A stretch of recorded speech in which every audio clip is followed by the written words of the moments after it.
Hello and welcome to the 42 Rugby Weekly. For this year's Six Nations, William Hill have come on board to sponsor the podcast, as well as all of the 42's coverage of the tournament.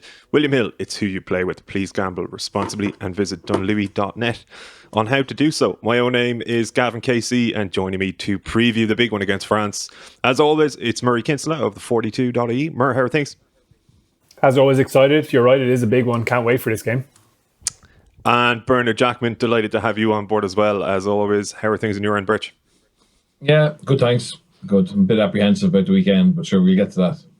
We'll talk you through it. We'll put you at ease, please God, by the end of it when we get your predictions. That'll be the key acid test of how this conversation goes. Lads, pardon the French, but holy shit, it's been some week, Murray, with seemingly a campaign really in France to try and disqualify Johnny Sexton from this match, or at least put seeds of doubt on this side of the water. And we've had medical professionals speaking about his history of head injury and so on. It seemed pretty nefarious, to be totally honest, and I don't know what the ethics or even the legalities of them are. I know one of the neurosurgeons has come out since and expressed his regret about the comments, but it all felt a little bit pointed and extremely unseemly, didn't it? It certainly felt like a concerted campaign. It really picked up speed quickly and became a big story quickly. Obviously, the doctor who worked with Johnny Sexton many years ago now, when he was over in Racing 92, people probably remember when he was stood down for 12 weeks with concussion-related issues. It's the same doctor who made that recommendation to him, who came out and claimed that he thought Johnny Sexton had 30 concussions over the course of his career, and it really was eyebrow-raising stuff to read. Later that day, there was another neurologist in France interviewed by Midi Olympique, and he was making claims as well and suggesting that Johnny Sexton shouldn't play. That would be sad if he plays a week later. And obviously these people have, I suppose, expertise in their area as their titles befit, but it was really alarming and shocking to me that someone would come out and give stuff like that on the record about someone they're not working directly with. Johnny Sexton, I thought, handled it really well when he spoke to the media yesterday, just underlining how shocked he was, how inappropriate it was, how upsetting it was for some of his family, his mother and his wife in particular. And yeah, I thought he dealt with it quite well. As you say, Dr. Sherman has since, I suppose, clarified and apologised, which is good to see, but it feels highly inappropriate that in the week that Ireland are playing France, there's two French neurologists discussing Johnny Sexton's incidence of head injury. And not that we want to diminish that issue, not that it isn't actually a topic worth discussing, but to be making big claims like that about a guy they're not working with closely, to me, again, is really striking, and I wonder about the ethics of it. So yeah, it's a pity that this is the big story of the week in another French-Ireland week. It feels like we've been here before, albeit obviously there is the recent head injury Johnny Sexton sustained last weekend, and he's still going through the return to play protocols. If he comes through them, he'll be fit to play, but he was rightfully angry, I think, about the chat around his head injuries in France. Yeah, they know what they're doing all right. There's no doubt about it. Birch, what were your thoughts? You've worked in France. You've been a player. I don't know. It just felt unseemly, uncalled for, and extremely deliberate. Yeah, I actually noticed Dr. Jean-Francois Sherman. He is the go-to guy for any head injuries in French rugby. So, he a lot of his income would come from the French Federation, or the top 14 and Pro D2 clubs. So, he has spoken in the past a little bit, not on individuals, but he has a media presence there in that, he has been involved in high-profile players having to take breaks and some players retire or whatever.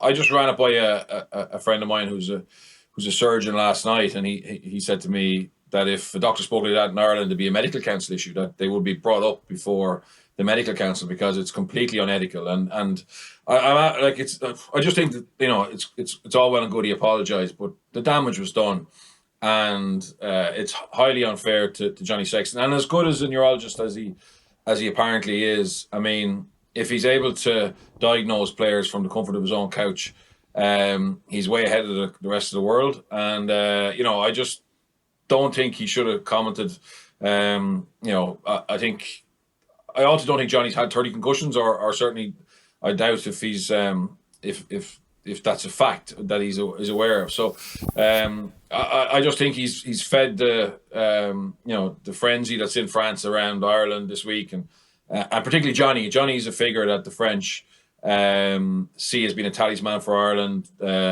He spent some time in France, and they want to get at him, and they're doing everything in their power to get at him. But this is stuff that shouldn't be happening. And if they want to get at him, the pitch is the place to get at him on Sunday, and that's fair game, but not this kind of nonsense. We heard from you, Murray, about the Wales defeat with Owen Toolan on Monday morning for the 42 members.the42.ie if you want to get the extra Rugby Weekly podcasts there. There are extra ones as well now after the Six Nations games with Murray, but because it's the first time we're speaking to yourself this week, Bernard, let's just touch upon some of the key points from the game and get your interpretations of them. I don't think there's any debate about the red card, but could you put yourself in Peter O'Mahony's head or body? It might be a dangerous thing to do, and figure out what went wrong for him in that moment. Yeah, look, I think you're wound up all week in terms of the importance of quick ball, in terms of being effective in your cleans, in terms of creating space, and realistically, it's an opportunity to, I suppose, lay down a marker physically at the breakdown, and there's often a fine line between being legal and illegal, and lots of times we are illegal, actually, technically, to be honest, and it goes. Unfortunately for Peter, he overstepped the mark. He there's no doubt it's a red card, and I actually think, to be honest, the 3 weeks is probably lenient. I know he behaved himself well at the meeting, etc. But I think 3 weeks is probably lenient enough given how serious the collision was and how we're trying to get those head contact incidents out of the game. So look, there's no excuse for it, but I can understand how it happened in terms of he's committed to clean. Tom Francis, in fairness, ends up in a very unusual position where his head is facing where Peter's coming from, whereas normally you clean someone who's going out the other way. Again, there's duty of care on the guy cleaning to take more care there. But I can see how it happened in terms of just that split second of trying to smash the ruck, and there's someone in a position that you don't expect, and maybe it's too late to get out of it, or maybe you could have got out of it. But when you do that, you're risking the punishment that was a red card. And I do think, I know it's the first red card for Ireland in the Six Nations, but unfortunately, I think there is going to be, over the next 2 or 3 years, more red cards as the referees try and make the game safer. And I know Matt Williams spoke about this NRL style on report. No, I don't think. I think a red card's a red card, and the team suffers for 14. And if you can still win the game at 14, that's exciting. And if you get blown away, well, that's the punishment. So I don't see why we should go down NRL rules on that. And it actually, to be honest, if that happened, players may not take as much care, because in the moment they want to impact the game and worry about the consequences later. So I see no reason why we have to follow NRL. And a red card in rugby union could affect the game in a negative way, and that's life. But it's up to the players to realise that. So that's my opinion on that, which you didn't ask for. Sorry. And the last thing was, I actually had to watch the match again after listening to Owen Toolan on the members podcast, because he saw things in our attack that I didn't see, positive things. So I went back and had another look at it, and I think that we're still very much in transition, and we're still trying to find our style of play.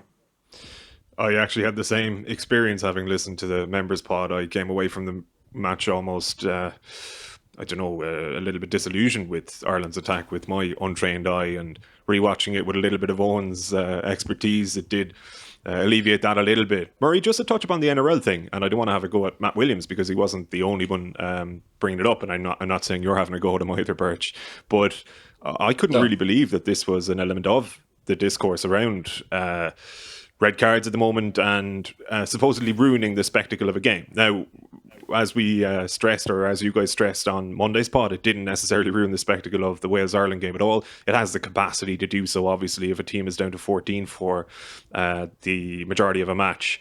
But in a scenario in which there's a potentially transformative lawsuit for the sport in relation to head injuries, and when the sport itself and its governing bodies are trying to dissuade head-high collisions and trying to protect players more, I find it absolutely ludicrous that people would broach the topic of trying to change the red card rule at the moment.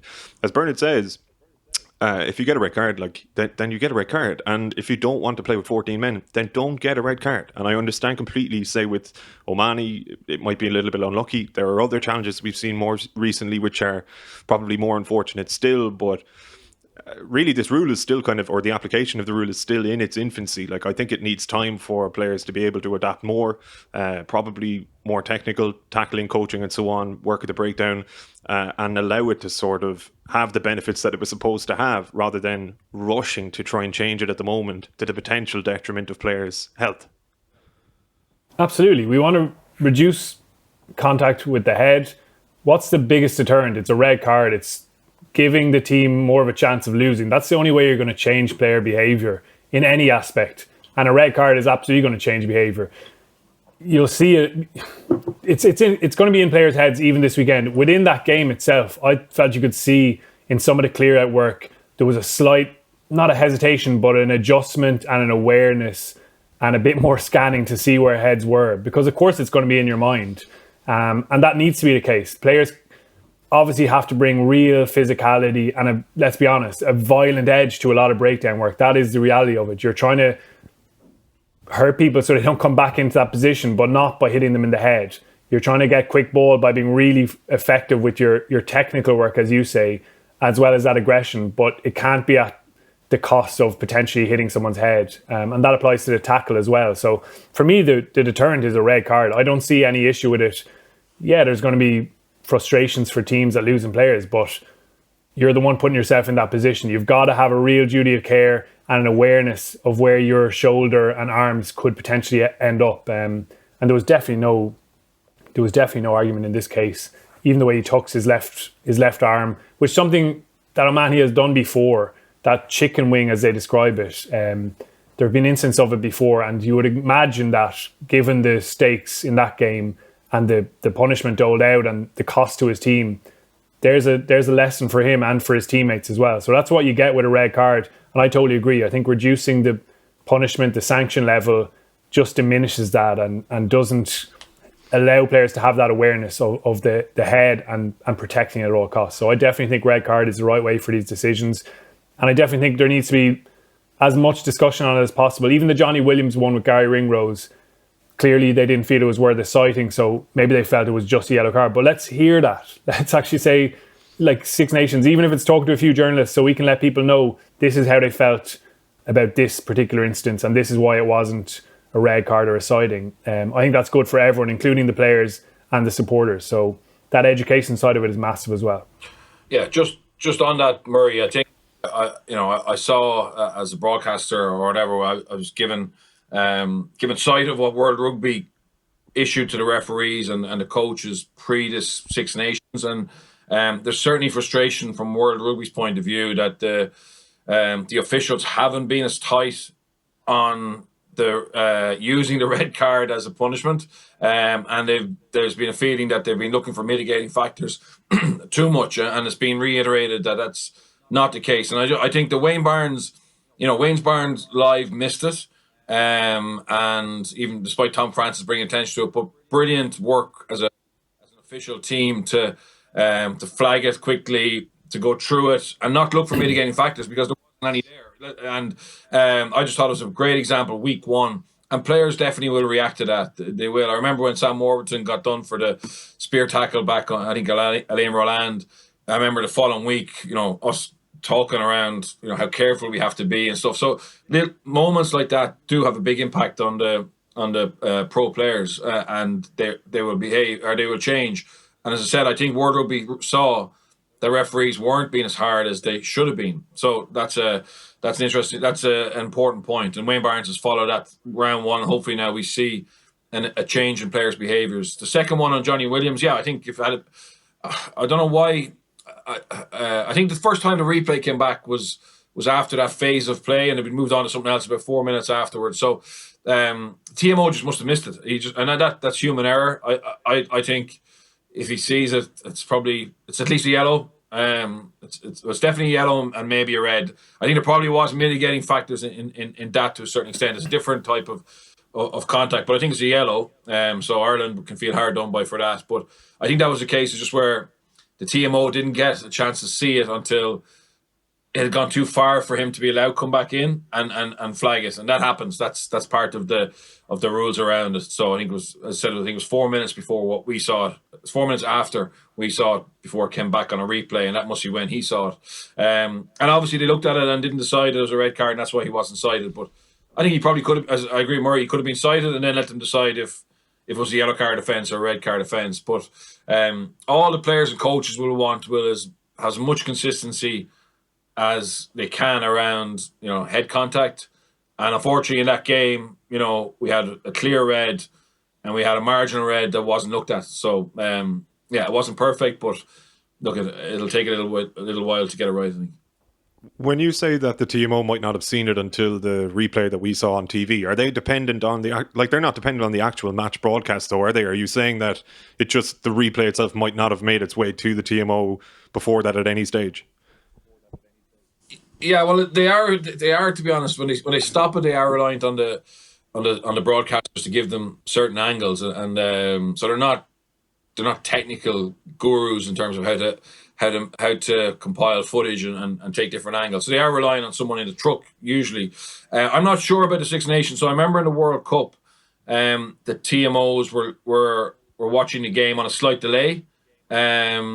So that they could potentially pick up something a little bit quicker. I'm not sure how the TMO is viewing the match now. Is it live or is it on a slight delay? But realistically, he may not have seen that live and moved on to the next breakdown or the next tackle incident. And it was only when, as I said, I think it was 4 minutes later, we saw it. Like Johnny Williams had made 2 or 3 more tackles in that period before he went off for HIA itself, which is interesting. And I don't know if Johnny Williams realised he had a concussion or whether it was when it came up on the big screen. When we saw it, as I said, on a delay, that the physios or the Welsh medics saw it and then obviously said, oh, look, that can't be good, and took him off and he failed his HIA. So, it's not perfect. And I said, I'm not sure. I think the TMO saw that for the first time when we saw it, to be honest. In relation to Billy Byrne's kick at the end then, right, we have to broach it, and we're going to talk about the out-half situation for Ireland anyway as we look ahead to France. But looking at that kick to touch, Bernard, there was so much debate afterwards as to whether or not he should have tried to pin it into the 5. I'm not sure if he's actually trying to do that. I think the ball skews off his boot in a very unnatural way. And he may have been trying to be a little bit more conservative than it actually looked. I don't know, did you have any thoughts on that in terms of the actual technique of the kick? And I'd love to know what you made of the situation overall. Yeah, look, it's obviously a high-profile error, but we see it quite a bit actually. Kicks out in the full. And we saw one from Johnny a little bit earlier, but we do see it. It happens. I'd like to hope he was going for the 5, but his technique let him down, and I wonder, was it a factor, his previous errors? He just seemed to be a little bit out of sync. Like his passing game, which is usually phenomenal, just wasn't on form. His kick pass game, which again is very good, obviously overcooked one. So whether he was just just a little bit flustered and didn't use his normal technique, because his technique was very poor. But I'd like to give him the benefit of the doubt and say, he was trying to put the team 5 yards out to give him a chance in the 83rd minute to win the game. And it's difficult. And the more you push it, the higher the risk. But I think you want your 10 to give you a shot. So you need him to be aggressive. Unfortunately, he just didn't execute it. Like the Johnny Sexton one that he misses is every bit as relevant. It's obviously the end game always gets the focus because it's most recent, and you're so right to mention it. Johnny Sexton misses touch what is it, 21-13. It's a massive moment in the game. I'm just checking my notes to see where we are. 67th minute. Like, there's still plenty of road left in the game there. And that's a massive error as well, but hasn't really been discussed because it's not as recent as Billy Burns, who's under a fair degree more pressure at that stage in the game. Sexton obviously kicked out on the full as well at one stage, just to sap them of momentum after half time. And those errors were every bit as costly. Keith Earl's given away a penalty and following up by kicking out on the full. Gary Ringrose really uncharacteristic. Offloading, just maybe it was on, maybe Johnny Sexton would have got away, but it just didn't feel like the right time when you're down.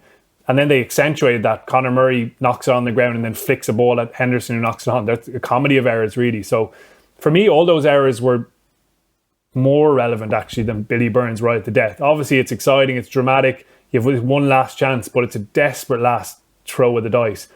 It is a bad error from him. He'll have to live with that and bounce back from it, and I'm sure he will.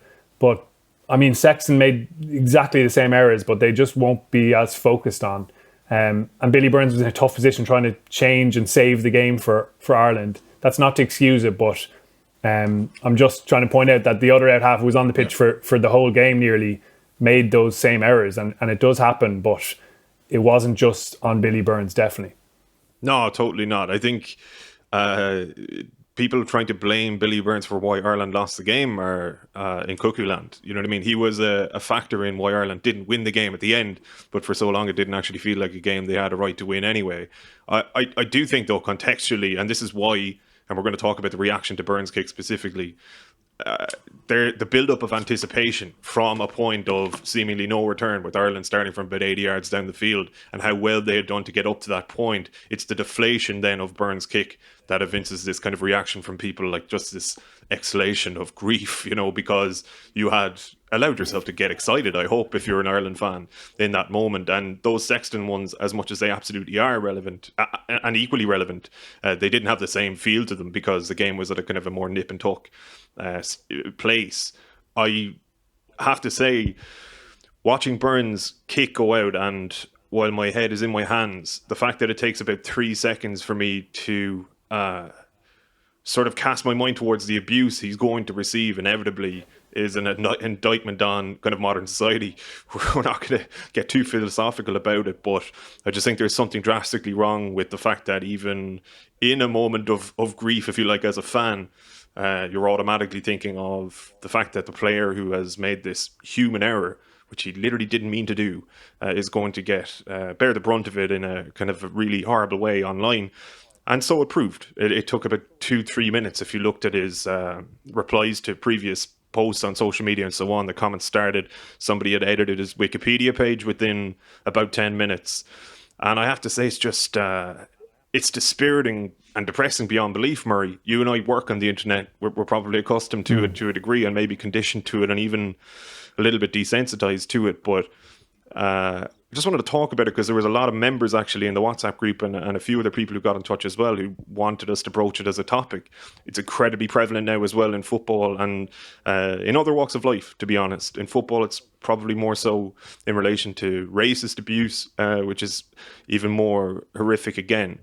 But you'd wonder what goes through the mind of somebody who feels compelled to abuse somebody on a personal level for an error like this. It's appalling. It's as if other people don't make mistakes in their lives. Certainly not deliberate errors. Any of this stuff we've mentioned, I think you can be critical and point out that it was costly without getting personal. I don't understand how someone flicks into Twitter, bothers to type in his name, find him and send him a message. It's sad and repulsive behaviour to me. And it is a growing issue. I don't know if it's with lockdown and everyone being stuck at home. I certainly feel more aware. Maybe I'm online more and noticing it more, but it feels like it's grown and become more commonplace. And obviously very topical with football and Aaron Connolly and deactivating his account. It does seem to be happening more and getting a little bit more vicious, and it is a worrying part of society. And I think a number of people have pointed out, I always have felt this, I don't think you should be able to be anonymous on social media. I know that people with work and things like that don't want to have their profile out there, but for me, you got to accept then that that's your circumstances. I think if you're going to have the ability to comment and direct messages at people, there should be some accountability. It's just appalling to think of people sending those messages publicly and probably privately as well. I hope someone like Billy Burns or whoever just has avoided it this week, because those people who are sending those messages, they don't have anything to add or any value to add to him apart from making him feel miserable. They don't have any qualification or expertise in what he does for a living in comparison to him and the people around him. So you would hope that he's avoided it, because if he doesn't, it's very hard to ignore. It's very hard not to let negative messages, the way our brains are wired, you focus on those. And definitely for players, that's, I suppose, part of the education of being a professional. If you're going to have social media, then you've got to be able to completely filter it out, I think, because it can have a damaging effect, and it can negatively affect you next time you go and do something. But I'd just say it's pathetic, really, to think that people are doing that. I don't think any of our listeners would be in that bracket at all, but I think people are right now to call it out when they see it. There's more of that as well online. I think that's good to see, because it's just unacceptable behaviour. It's the dehumanization of it, Birch, is kind of key here, right? So the lack of kind of human empathy in a broader sense, but also the anonymity of accounts in most situations, I'd suggest, as they pertain to online abuse. And also the fact that people behind these accounts are not viewing the likes of Billy Burns as a human being. They're just seeing him as this kind of entity on their television that's caused them some pain or suffering on a kind of an incredibly minor level. I have to say, like in relation to the prevention of anonymous accounts, there are, like, I know there have been discussions with, say, Instagram and Facebook and so on. One of the community managers from Facebook came out yesterday talking about the Premier League and mentioned they'd have meetings about that, but they feel as though because there are so many countries and areas of the world in which you have no access to actual identification, that would preclude you then from owning an account. And there are other complications along those lines. It's what I can't really figure out is like how somebody could look at what Billy Burns did and just feel as though, I'm repeating myself, but just feel compelled to abuse him. I know, Bernard, you've probably had situations as well, probably more so as a coach than as a player, right? Because the advent of social media was like probably a little bit later than your heyday as a player. But when you were a coach in Wales, when you were a coach in France, this was probably a problem, if not quite as big a problem as it is now. Yeah, absolutely. I would have had, after a loss or whatever, you'd have, direct messages or tagging you in posts and ridiculing you, etc. And I've seen players suffer. Players who've made high profile mistakes. Get on the back end of some really distasteful messaging. But the social media side of it didn't really bother me, because I just thought they were cowardly, just absolute cowards. And I wouldn't respect them. But I remember at a game in the Dragons, and we lost the game. We were walking towards the sheds, and I looked into the stand, and there was this fella.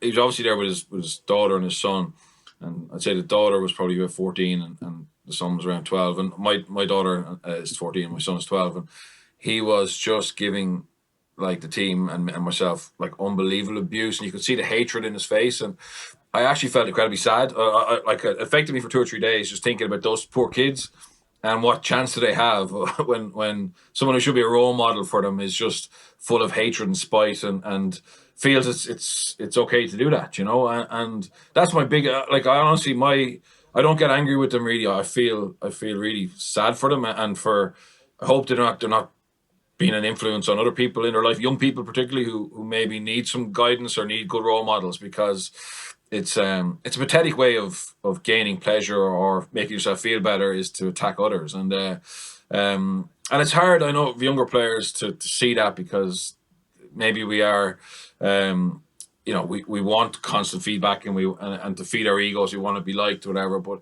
the reality is, like, and I said it before, is that I wouldn't ask anyone for advice, or I wouldn't listen to someone's criticism. I wouldn't ask for advice. And that doesn't mean they have to be highly successful. It just means they have to be somebody who's solid, has good value and warrants respect. They don't have to be the top of the world. And we should be willing to listen to other people's opinions, but they need to deserve some respect, and needs to be measured. And the type of stuff you see on social media, the stuff you see on, attacking Billy Burns, I don't know if those people ever played sport, understand winning, losing in life.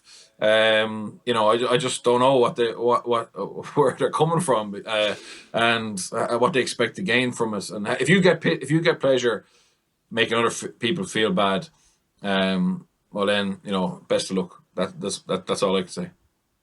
Yeah, it's an interesting one when you consider quite often social media gets the blame for this, and you can completely understand that. But like, people will make the argument that social media has kind of conditioned people more towards being willing to abuse each other, and that might well be true. But like, I often think of, say, like our generation, probably the three of us, at least Murray and I, without meaning to offend you, Bernard, like millennials or Generation X or Z or whatever the hell it is, are often described as being like far more vain because and self-absorbed because everyone is obsessed with posting selfies and so on. But like, you think back 300 years, 400 years, people would spend weeks painting portraits of themselves. You know what I mean? Like, I don't think human beings actually have changed a great deal. It used to be the case that, you make a great point with the guy who abused you in person in front of his kids. It used to be the case that like, you'd come across these people in the shape of some gobshite in a pub and you just move to the other side of the room. But now it's that they have access to people, like direct access in many ways. And I think a compulsion that's always existed has probably been maybe exacerbated, or at least platformed to a dangerous degree. We should probably speak about rugby as well, Murray, and really look ahead to this game. But I suppose let's stick with the out half position, because I feel like Andy Farrell personally has no option but to start Billy Burns in this game. Like, I don't know how you can give the guy the vote of confidence for sort of 10 minutes, have him as your replacement out half last week. He makes a few errors and then you sort of discard him. And particularly given we kind of know, or at least we have a suspicion, that Ross Byrne might not quite be the answer to Ireland's problem at 10. And I don't know if we can say concretely based on 10, 12 minutes that Burns isn't yet. I think he warrants another chance. I'd love to get your thoughts on that. Well, they're very hopeful that Johnny Sexton's going to play, obviously. And Johnny Sexton himself is very hopeful he's going to come through the remaining protocols and play. I suppose just briefly to touch on that, I don't have medical expertise, and the HI process is what it is. And if it's 7 days, you can play again. I'm never comfortable seeing that personally. I just, I don't like seeing a player take a head knock and be able to play the next week. But that's the reality of the rugby protocols at the moment. And as Ireland have reiterated several times, they're going to do the best for Johnny Sexton. He's not going to be stupid. And if he comes through those protocols, okay, he's going to start the game and be captain. I still think that Billy Burns will be on the bench if Johnny Sexton does make it. I think he's the number 2 coming into the championship. Yes, he made errors, and as we've discussed, they were at a heightened kind of period of pressure. There were a couple of nice touches as well. He had some decent moments when he came on, and obviously in the autumn he did some really good things as well. You think of his chip for Jacob Stockdale's try in England against Georgia. He obviously finished a try nicely. He had some lovely link-up play with Stockdale in particular at fullback, and he's been consistent for Ulster.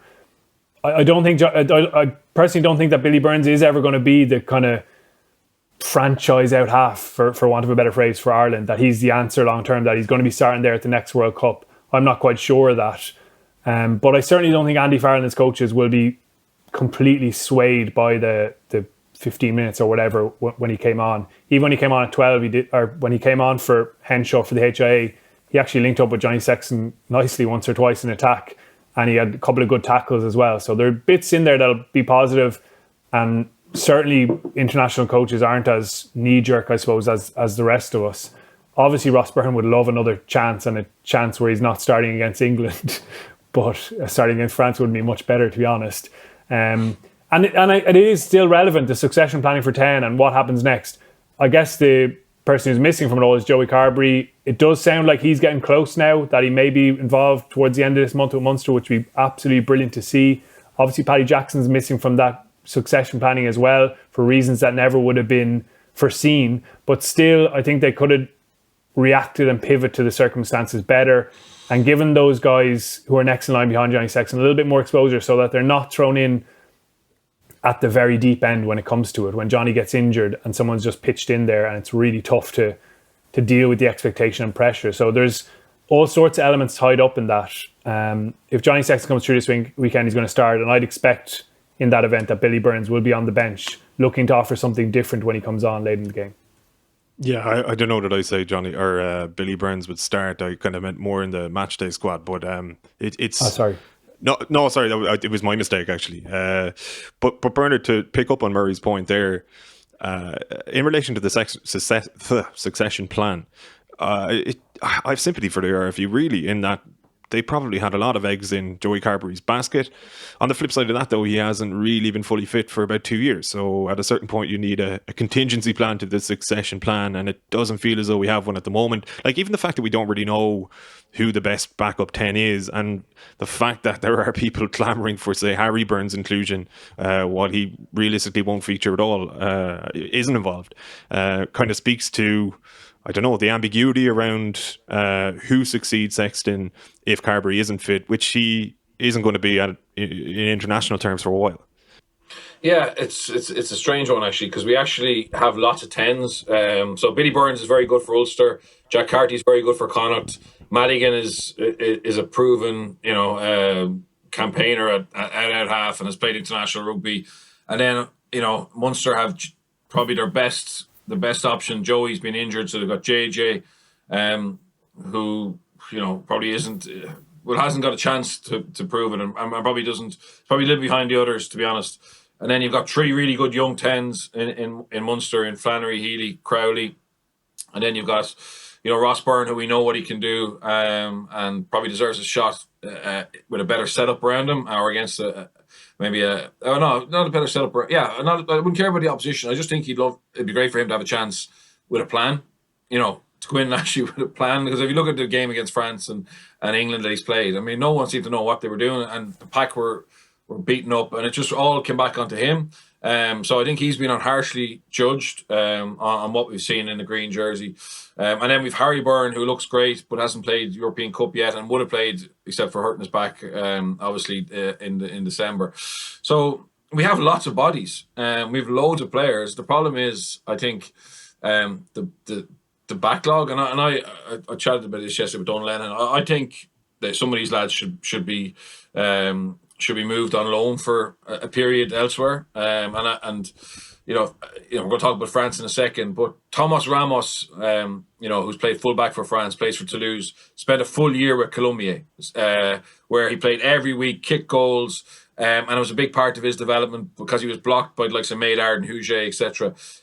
Now he's back in Toulouse, and he's a key part of that back line. And, we know that Rog spoke to Crowley, and Crowley decided to stay. But why can't that decision or become less of a conflict? I'm sure Crowley felt, if I leave Munster, I'll never come back.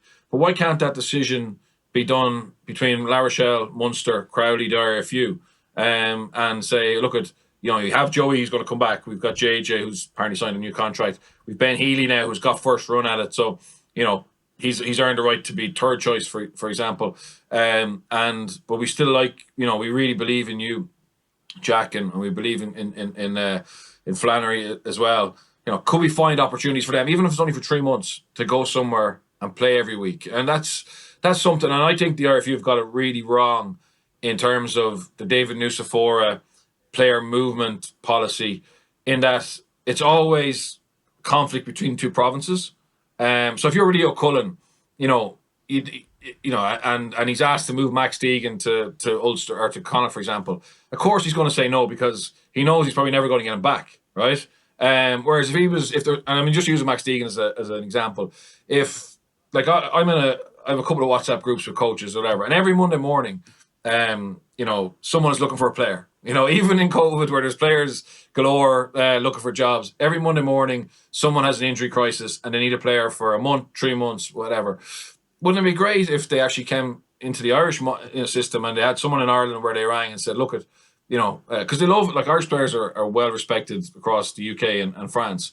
And it was a conversation with Leo or Johan or Andy Friend or Dan McFarland, and someone a little bit lower down the depth chart who has potential, who could become a player for Ulster or for Connacht or for Ireland, was maybe moved for a little while. And I think suddenly then we could, we'd have a far bigger depth chart in certain positions. And I go back to the World Cup where, we left Devon Toner at home, we brought John Klein, and it was a bit of a gamble failed. But there was a guy over in Paris, Donnacha Ryan, who would have done an incredible job for us, who would have called the lineouts, would have been brilliant in the squad, who could have went. So and that's a high profile example of, and I know there's a big push to keep the top players here, so we can argue that at a later stage. But for youngsters, to go and spend some time playing the championship potentially, and look at it, I don't even mind if it's All Ireland League, but obviously that's not happening at the moment. But realistically, I think for a youngster to get away to play in France or England for a block, or even with a contractual obligation that if there's an injury crisis they can come back, and let the club over in France or England take the risk on that, you have a better chance of actually really testing these guys. Because at the moment, as I said, we're not 100% sure about Harry Byrne. We're not 100% sure about Flannery, Crowley, Ben Healy, just to take four. And it'd be great to see them play more. Yeah, it's spot on. Because we haven't even, just to jump on that, we haven't even seen Jack Crowley. Like, here's a guy who, by all accounts, including Ronan O'Gara, who's a decent judge of a 10, I would say, is good enough to play for Ireland and actually be a really important player in the future. That's what his potential level is. But he's got a tiny bit of exposure against Ulster late on in a game, and that's the extent of it. And that is an issue. Like, the top 14 has massive advantages because it has 14 teams. Someone like Roman Ntomak is going to get through earlier. Obviously, Toulouse is a big club, but it's across that. There's going to be more opportunity because there's more clubs, and the data and stats back that up massively. It's been the case for a long time. Every year you come into the under-26 nations, and a lot of the French squad have already played senior rugby, whereas the Irish guys are miles away. Someone like Thomas Ahern in the second row now, we can all see the potential, but he's really not playing a lot of games at all. And that is both the strength of the Irish system in that it's so bloody hard to be a starting player. There's such a tight, narrow funnel to get into those teams. But at the same time, the opportunities are limited when you've got a decent depth chart. And it certainly is an issue. Jake Flannery's not even in the discussion really to get minutes at 10 for Munster.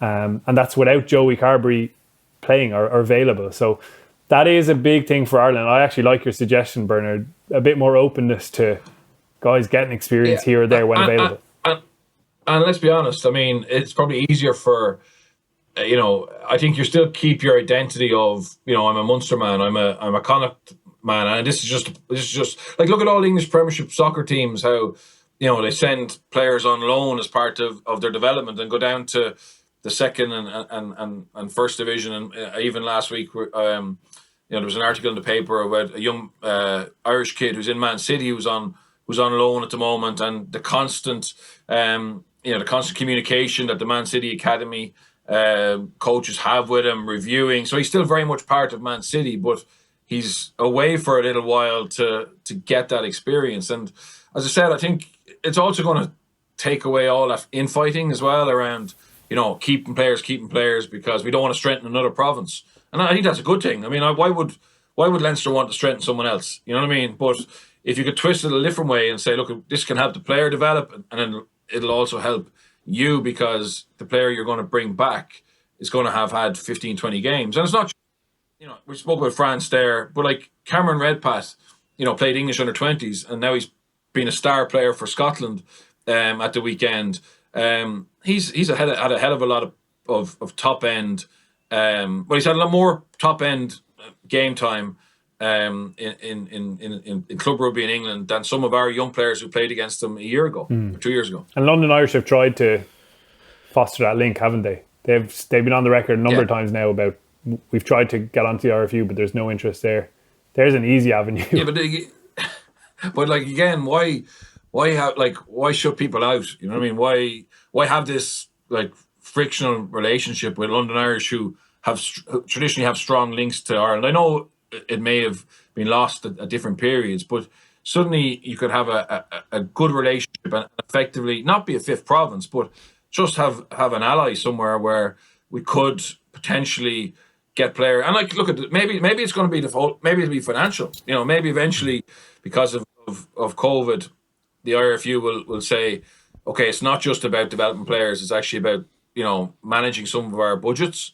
So that might be the driving force, but I don't think it should have been financial. I think it can be part of players' development, and it's not rocket science. I mean, it's been happening for donkey's years in other sports where young players are loaned for a period to develop. So we're not ahead of the curve; we're miles behind it. Let's chat a bit France, gents, before we wrap. I've probably managed the timekeeping pretty poorly again this time around. We've got about 10 minutes before you have to head off on a work call, Birch. But I know you were keen as well to speak about Fabien Galthié.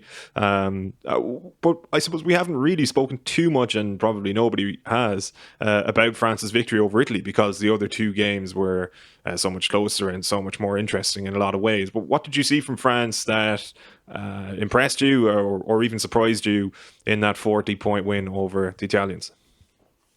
Yeah, look, I'm not surprised by it. I think the only worry, what impressed me was their ability to go and be quite ruthless and knock up a big score. They've traditionally probably underperformed a little bit or got frustrated by Italy, but it was pretty clinical, very impressive, and it's just how easy they find scores. They don't have to have the ball for long periods, don't have to grind you down. They can score quite early in the phases, which is testament to their individual brilliance. And even when they don't allow, so the Dupont try from the inside pass from Teddy Thomas, I mean, it's poor delivery from the line out. It should be able to be shut down. Now, poor defense from Italy, but they have people like Teddy Thomas who have the ability to beat people, and then their support play is much improved, and so they can score from long range. So, not surprised by them, because we know they have a lot of quality, but impressed by how quickly they've got into their stride, and how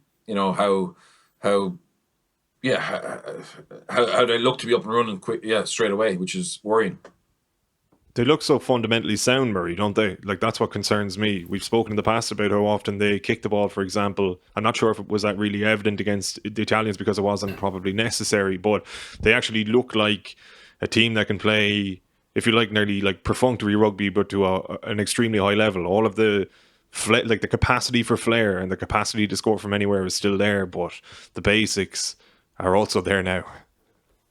So they always had that attacking ability. What I like about this setup is that it's organised. They look extremely well coached, which definitely wasn't always the case with the French national team. Often you'd say this team doesn't look well coached. They didn't look fit. They've got a whole new coaching staff there, and they've ticked all the boxes really nicely. There's a guy called Thibaut Giroux, who's in charge of the athletic development side of it. They look much fitter. Some of them are leaner. There seems to be a lot more work between them and the top 14 clubs in terms of getting guys up to match fitness for test level rugby. And I think you can see that even when they give up a line break, they work so much harder. Even support play and attack, they work so much harder to be in good positions. So they've got that side of it nailed down. And then their coaching staff, I think Bernard's going to talk about Galthié because he'd have good insight onto him. There's a technical, tactical genius who runs that side of the game. They got in Rafael Ibanez, who's also an experienced head coach in his own right, as the kind of manager, really good personality, works well with people, which Galthié doesn't. He's ticking that box. William Servat is in as scrum coach, a guy who's got loads of experience himself. Karim Ghazal running the line out. Again, he's obviously played a lot in the top 14. Laurent Labide is the attack coach, and he was a really experienced head coach himself. So you're getting an idea of this unbelievable level of experience, as well as Sean Edwards, one of the best assistant coaches the game's ever seen, and a guy who has clearly made a big impact on their defence, which is a massive part of their game as well. And as you mentioned, the kicking side is a guy called Vlach Siliers, who I know Bernard, probably he's in your coaching groups, and seems to be doing brilliant work with the kicking side of the game. Even against Italy, when they did kick, it was, the attacking kicks were bang on the money. All their exit kicks were exceptional, and they didn't mess around their own half, which they used to do a lot of. So that is a really comprehensive, clearly defined and experienced and balanced coaching staff that Bernard Laporte has put in there. I wouldn't say it was cheap. I'd say a lot of expense has gone into that. But for me, you can see the results on the pitch. They're well coached, they're organised, as you say, defence, work rate, line out, scrum, everything's ticked. And then you throw in the likes of Dupont and Teddy Thomas and what they can do. And you've got a very complete team that is going to get better. There's a lot of growth still in quite a few of those players. So, yeah, I've really enjoyed watching what they've done. I don't think they're perfect yet, and Italy gave them really good chances to score. Like, fair play to them, they were trying to play ambitiously, but I thought they were loose and gave up some really good opportunities, having had a bit of promise when they were in possession. Ireland definitely won't do that as frequently, but this is a really strong French team that's only going to get stronger. Birch, talk to us about Galthié, the man at the helm. Yeah, so my old boss in Grenoble, Fabrice Landreau, played for Stade Francais with Fabien, and back in the day, they sacked John Connolly, the Australian, with about players had a few bad results, and Fabien took over as backs coach, and Fabrice took over as player forwards coach. So both of them were player coaches, and they ended up winning the top 14 that year, which is pretty phenomenal in terms of having a coaching staff and winning it. But he was always seen as being the next French coach, because he was a brilliant player and a typical French nine, the Petit General. And he went to Montpellier, and quite early in his Montpellier days, they actually got to a top 14 final and probably should have won it. And from there, it went a little bit pear-shaped, and they weren't back in a final. And eventually, he fell out with the president there, Altrad. But a couple of guys I coached ended up going to Montpellier and speaking to them. In terms of technical ability, I don't think there's a French coach who could lay a handle on him. And when I say exact and precise, so for strike plays, I mean, in terms of the setup and initial starting point, he's exact to a centimeter. Most coaches are exact to a foot. You know what I mean? And that's so he has this perfect idea of where you need to be at the right time, and as a centimeter. And for a lot of players, that fries their head because they can't deal with that detail. And I know one player that I had that went there, who was just a battler. He didn't have any X factor. He didn't have the ability of a Dupont. He broke him. I mean, he broke him down, and he was a mess. He was crying after training. He just finished him, and he came back to Grenoble.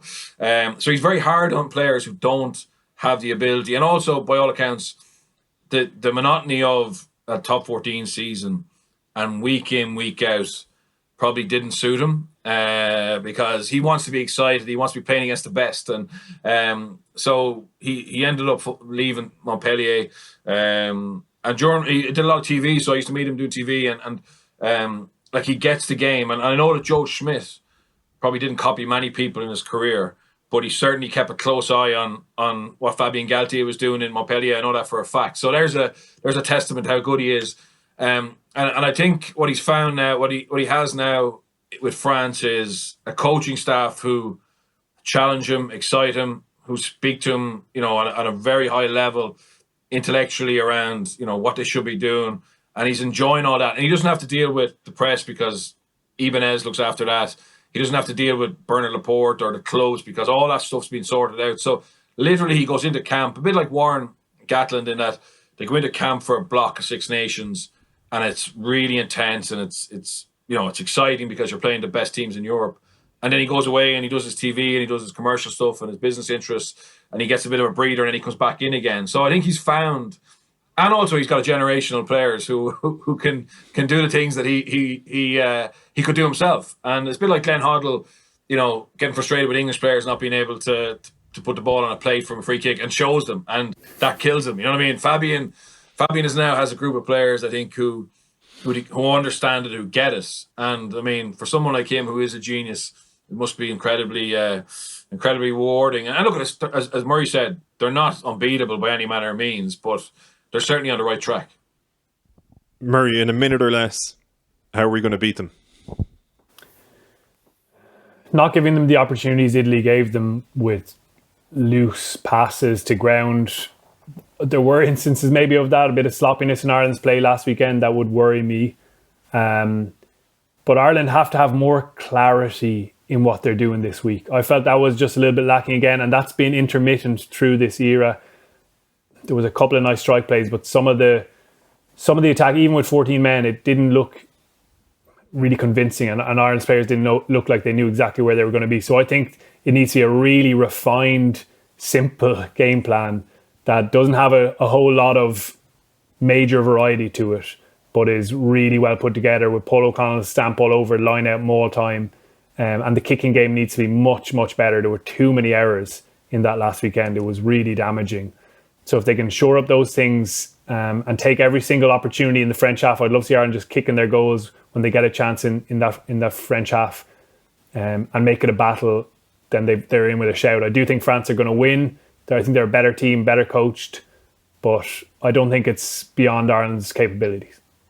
Bert, your prediction? Yeah, unfortunately the same. I think I think they just have too much ability to. Our defense isn't locked in yet. If we had a really good defense, you could say, yeah, we can withstand their attack. But I just see us giving up two tries, soft tries, and that'll be enough. So unfortunately, I think I have to fancy France. Give us the Gav prediction now. France by 15-20, I think. I know. It's a soccer punch right at the end. I keep doing it. I'm really sorry to people. We've got a wrap there, boys. We will be back, by the way, tomorrow with a Zoom event for the 42 members, not the 42.ie. The details as well are on the 42. Just scroll down the rugby column there. Thank you, Bernard. Thank you, Murray. Thank you to everybody at home. This podcast was sponsored by William Hill. Remember to gamble responsibly and visit dunlewy.net on how to do so. Until the weekend for Murray and until next Thursday for myself and Bernard, mind yourselves, take it easy, enjoy it.